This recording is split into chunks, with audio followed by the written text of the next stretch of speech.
For many years, from the 1990s onwards certainly, the national movement of Scotland were in a very strong strategic position because we'd arrived at a way of getting to independence, a democratic road to Scottish independence. And basically the plan was to force the concession of a Scottish Parliament, which duly arrived in 1999, to win a majority in that Parliament, to hold a referendum, to get an agreement, and for Scotland to vote itself to independence. Now, all of that worked superbly until the very last bit, because people in 2014 didn't agree to vote for independence. But everything else about the strategy came into perfect place and people had the opportunity to vote for independence.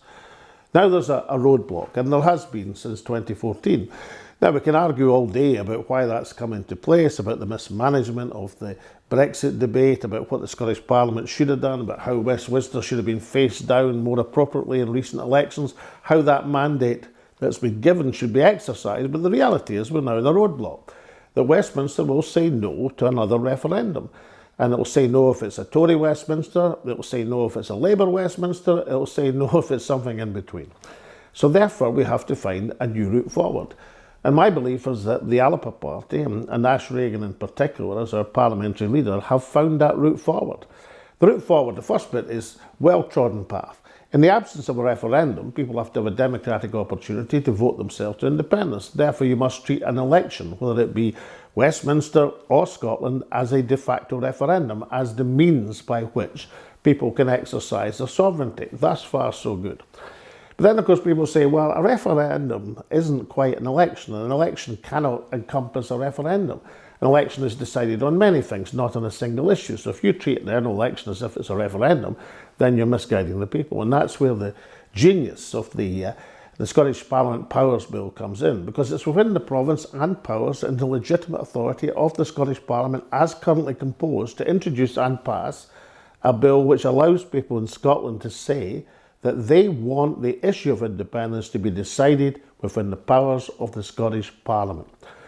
So if you have a vote in an election for independence, and if you've got the people in a referendum saying that's where we want the issue of independence to be decided, then you've got a democratic double whammy that can bear down in Westminster and put us back in the road of allowing a democratic vote for independence.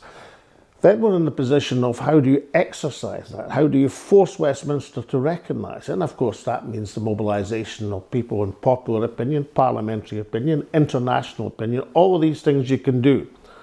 But the thing that really matters is to find a way to exercise that sovereignty, a way that cannot be blocked or vetoed by Westminster, or if it is blocked and vetoed, there's a huge political cost to come.